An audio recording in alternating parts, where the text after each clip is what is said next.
안녕하세요 여러분, 한국사교사 남유리입니다. 자, 오늘은 시험 범위 마지막 파트죠. 대한민국 정부 수립과 친일파 청산 농지개혁에 대해서 볼 겁니다. 교과서는 151페이지에서 255페이지입니다. 자, 특히 재헌국회가 무엇이고 이 재헌국회는 어떤 활동을 하였는지 라고 하는 것을 중심으로 해서 보도록 하세요. 자, 그럼 교과서 보겠습니다. 자, 사실 시험 문제 얼마나 자주 출제가 되느냐라고 하는 측면에 있어서는 이 부분은 앞에 부분보다는 좀 덜 나오는 편이에요. 앞에 정보 수립하는 과정까지는 순서가 어떻게 되느냐, 뭐 이 사이에는 무슨 사건이 있었느냐, 뭐 이거의 내용은 무엇이냐, 이게 의의는 무엇이냐 해가지고 시험에 은근히 많이 나오는데 이 다음부터는 막 많이 나오지는 않아요. 뭐 근데 한 문제씩은 이제 출제되니까 그래도 잘 보도록 합시다. 왜냐, 지금 우리나라 대한민국이 만들어졌다라고 하는 내용이기 때문에. 자, 대한민국 정부 수립 50 총선을 실시하다. 1948년 5월 10일 우리나라 역사상 최초로 만 21세 이상의 남녀는 누구나 직접 평등 비밀 보통 선거의 원칙에 따라서 선거에 참여하였다. 우리나라 최초의 보통 선거 해가지고 자주 나옵니다. 자, 그래서 말로는 일단 이남 지역에서 200명 뽑고 나중에 이북에서 100명 뽑자라고 했지만 결국 그것은 이루어지지 않죠. 남한만의 단독 선거가 일어나게 됩니다. 김규식 같은 남북 협상에 참여한 정치 세력은 통일정부 수립을 요구하면서 총선에 불참하였다. 좌익 역시 단독 선거 반대 운동을 전개하면서 참여하지 않았다. 그 결과 제주에서는 4.3 사건 때문에 선거 치르지 못했었고, 그리고 또 이때는 2년 임기에 2년 동안만 임기가 있습니다. 지금 국회의원들의 임기는 4년이죠. 하지만 이때는 2년이었습니다. 왜냐? 이때 최초로 뽑혔던 국회의원들을 재헌국회라고 부릅니다. 재헌, 헌법을 만드는 제정하는 국회의원이었다라고 해서 헌법 제정하는 데는 2년만 있으면 된다. 그 이후에는 새로 국회의원 뽑아서 이제 정치해라라고 하는 의미에서 2년 동안만 일하도록 했습니다. 198명이 당선되었다. 최초였다. 당초 워낙 김구 그리고 좌익 이런 사람들이 선거 참여하지 않았기 때문에 이승만 한민당이 우세하리라고 예상하였지만은 상당수가 무소속이었다 라고 하는 이야기 있습니다. 옆에 보니까 재헌국회의 당선 비율 나와 있네요. 대부분은 무소속이었고, 그리고 또 이승만 계열, 그리고 한민당 계열이 있었다라고 하는데 대부분 무소속이었긴 하지만 결국 한민당과 이승만 계열이 거의 비슷하게 많았다라고 하는 내용 여기 있습니다. 됐나요? 그리고 이들의 의견을 반영한 헌법이 만들어지겠죠? 다음 페이지 볼게요. 자, 다음입니다. 재헌국회 헌법을 제정하고 정부통령을 선출하다. 자, 5월 31일 개원한 재헌국회는 그날 국회의장 이승만을 선출하였다. 재헌국회는 국호, 나라 이름은 대한민국으로 확정하였고 삼권분립, 그리고 다당제, 정당이 많이 있다. 대통령, 직선제가 아니라 뭐다? 간선제, 간접선거를 해서 뽑는다라고 하는 거. 국회 안에서 국회의원들끼리 대통령 뽑는다라고 하는 거예요. 하는 헌법을 7월 17일에 공포하였다. 그래서 지금 7월 17일이 재헌절이라고 해서 원래는 빨간 날이었었어요.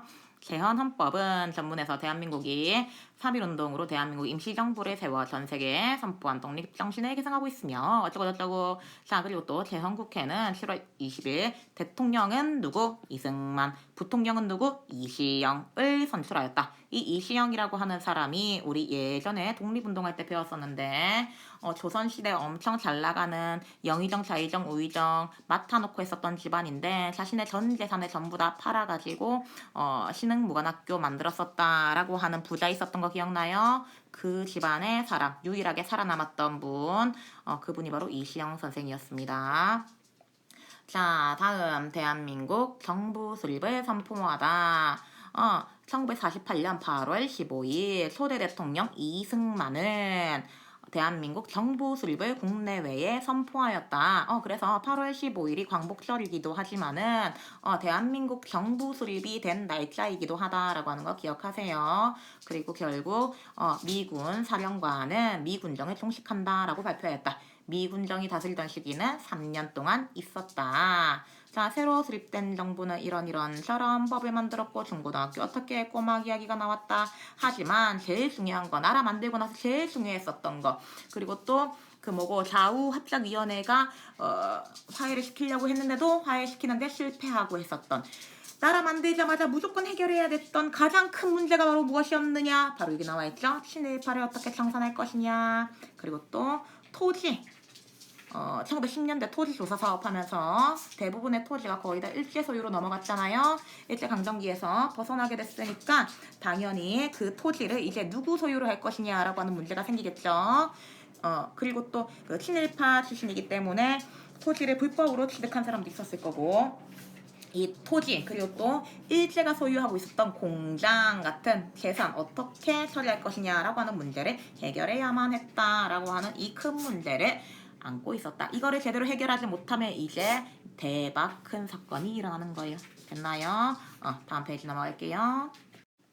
자, 새로운 국가, 새로운 정부의 가장 중요한 문제. 이 문제를 잘 처리해야 했던 것, 친일파 청산과 농지개혁 나와 있습니다. 자, 반민특위, 친일파 청산을 시도하다. 정부 수립 이후에 9월에 열린 재헌국회에서는 친일민족 반역자를 처벌하고자 다음에 반민족행위 처벌법을 제정하였다. 친일파 처벌법이 아닙니다. 반민족행위 처벌법이에요. 사실 친일파라고 하는 게 약간 애매한 용어라고 이야기합니다. 왜냐, 그냥 이거는 내가 그 일본이랑 친하다라고 하는 뜻으로 쓸 수 있는 거잖아요. 친미, 뭐 친영, 친독 이런 것처럼. 그래서 친일파라고 하는 거는 그 의도를 정확하게 드러낼 수 없다라고 해서 반민족행위, 그러니까 일제강점기 시기 동안에 일본과 뜻을 같이 하여 한일 합병에 적극 협력한 자, 주권 침해하는 조약문서에 조인한 자, 모의한 자, 이런 사람들의 재산과 유산을 몰수하고 사형 무기 징역에 처하며 일제하에 독립운동가 그리고 그 가족의 악의로 살상 박해한 자 또는 이를 지휘한 자에 대해서 또 처벌하는 반민족행위, 우리 민족에 반하는 거역하는 그런 행위를 한 사람에 대한 처벌법을 제정을 합니다. 자, 이거에 따라서 움직이는 사람들을 뭐라 부르느냐? 반민족행위 특별조사위원회, 네 글자로 반민특위라고 불렀습니다. 자, 그래서 정말 적극적으로 이제 시작하게 돼요. 1948년 10월부터. 그래서 반민특위는 국민의 관심과 지지 속에서 제보가 이어지며 활발하게 활동하였다. 하지만 문제는 무엇이었느냐? 이거를 가로막는 이 사업을 충분히 이뤄낼 수 없도록 하는 장애물이 있었으니 첫 번째, 이승만 정부의 태도였습니다. 이승만 정부는 이렇게 말합니다. 야, 우리 지금 한반도로 갈라져가지고 하나는 공산주의, 하나는 민주주의, 자유주의 진영이 있는데 지금 이 공산주의를 처벌하는 것이, 공산주의를 없애는 것이 더 중요하지 왜 친일파를 처벌하려고 하노? 라고 하면서 반공 우선 정책을 내세웠다라고 하는 거. 그러면서 반민특위 활동에 대한 부정적인 태도를 나타냈다. 뿐만 아니라 친일파, 친일경찰, 미 군정이 얘들 그대로 갖다 썼었죠. 편의를 위하여. 그래서 얘들이 권력을 가지고 있었기 때문에 얘들도 불편한 감정을 드러내며 반민특위를 습격하여, 그리고 결국 반민족행위 처벌법이 개정되고 처벌기한은 축소되며 유명무실하게 되었다. 됐나요? 그래서 특히 1951년 되니까 폐지되면서 친일장제를 청산하는데 어려움을 겪게 되었다. 반민족행위 처벌법이 시행이 되었다. 우리나라 독립하고 나서 3년 뒤에 시작이 되었다. 하지만 이것은 이승만 정부의 이제 부정적인 태도, 친일파와 친일경찰의 노골적인 거부 습격으로 인하여 흐지부지되었다. 실제 여러 가지 건수가 취급되기는 했었지만 거의 처벌받지 않고 넘어갔다라고 하는 이야기가 있습니다. 왜 내가 간단하게 하는지 알겠죠? 자, 그러면은 다음 페이지 볼게요. 다음, 농지개혁을 추진하다 볼게요. 자, 아까도 이야기했습니다. 1910년대에 토지조사 사업 이후에 많은 토지들이 본래 소유자에게서 많이 뺏기고 그리고 일본의 소유로 많이 들어가고 그래서 동양 척식 주식회사가 이 토지들을 관리하고 그런 경우가 많았었어요. 맞죠? 그래서 전체 토지의 10%에서 30%가 결국에는 일본의 소유가 되었다라는 이야기를 앞에서 배웠었거든요.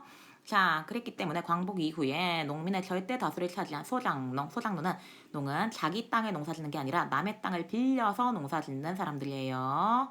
그래서 높은 소장료, 임대료겠죠. 때문에 경제적인 어려움을 겪고 있었다. 자기 땅도 있지만은 그것만으로는 먹고 살 수 없으니까 소작도 같이 하는 사람들의 비율도 35%에 이를 정도여서 농지개혁이 시급하였다. 농지개혁이라고 하는 거는 토지개혁이랑 다릅니다. 농사 짓는 땅만 언급한 거예요. 미 군정은 지주층의 반대로 농지개혁을 시행하지 못하였지만 대한민국은 1949년에 제정한 농지개혁법을 이듬해 개정하여 시행하였다. 자, 이 법안에 따르면 지주한테서 토지를 사들이고 농민한테 대가받고 분배하는 유상분배 방식이었다. 만약에 토지를 가지고 싶다면은 농사 짓는 사람들에 한하여 최대 3만 제곱미터. 우리 용어로 말할 때는 시험 문제 나올 때는 보통 뭐라고 이야기하느냐? 3정보라고 불러요. 정보 이게 바로 면적의 단위입니다. 3정보까지만 농사 짓는 사람들은 가질 수 있고 그 이후에는 무조건 반드시 팔아야 된다라고 하는 거예요. 그래서 재정이 좀 그런데 부족했기 때문에 땅을 가졌던 사람들도 바로 현금으로 받지는 못했고 주식처럼 증권으로 지급하였고 농지를 분배받은 농민들은 자기들도 돈이 없었기 때문에 사야 되잖아요. 그쵸? 일정액을 5년간 갚아야지만 토지 소유권을 가질 수 있었다라고 하는 거. 이거 시행한 결과는 어떠하였느냐? 사실 이게 49년에 시행되었기 때문에 바로 6.25 전쟁이 일어나가지고 제대로 큰 의미가 없었습니다. 그래서 6.25 전쟁 발발로 시행이 중단되었다가 전쟁 후에야 완료되었다. 농지개혁을 실시한 결과 소작 면적은 줄어들고 자작 면적이 증가하여 전통적인 지주 소작 관계가 붕괴되었다. 하지만 시행이 늦어지면서 일부 지주들은 강제로 싼 값에 파는 게 싫으니까 지가 법이 시행되기 전에 이미 다 처리해가지고 큰 의미가 없었습니다. 뿐만 아니라 좀 손발이 느린 지주들 같은 경우, 땅 주인들 같은 경우에는 이 주식 같은 거를 받은 다음에 현금으로 바꾸기 어려워가지고 그냥 흐지부지 되면서 그 다음 단계로 자신의 자본을 충분히 늘릴 수도 없는 경우도 있었다. 뿐만 아니라 농민들이 5년 동안 일해서 갚아야 되는데 이것도 전쟁 상황 이런 거에 맞물리면서 너무 힘들었기 때문에 다시 팔아버리는 사람도 많았다라고 하는 내용 나와 있어요. 자, 이 부분에선 특히 뭐가 중요하냐? 여기 이거 보세요. 남한과 북한의 토지개혁, 농지개혁 비교 나와 있거든요. 남한은 농사 짓는 땅만 대상으로 개혁했기 때문에 농지개혁법이라 부르고 북한 같은 경우에는 전체 토지를 대상으로 했기 때문에 토지개혁법이라 부릅니다. 북한은 광복한 다음에 독립한 다음에 얼마 안 돼서 토지개혁을 합니다. 그랬기 때문에 사실 남한에 사는 사람들은 토지개혁 곧 할 거라고 하는 거 알고 있었어요. 그래서 남한에 있었던 지주들은 이미 이 농지개혁법이 시행되기 전에 웬만한 땅은 거의 다 처분한 다음이었다고 합니다. 자, 그리고 북한 같은 경우에는 공산주의 사회주의였기 때문에 지주들한테 강제로 땅을 뺏고 이것을 농민들한테 공짜로 나누어 줍니다. 1인당 소유할 수 있는 농사 지을 수 있는 땅의 면적은 5정보하고 정보는 아까 말했어요. 면적의 단위였다고.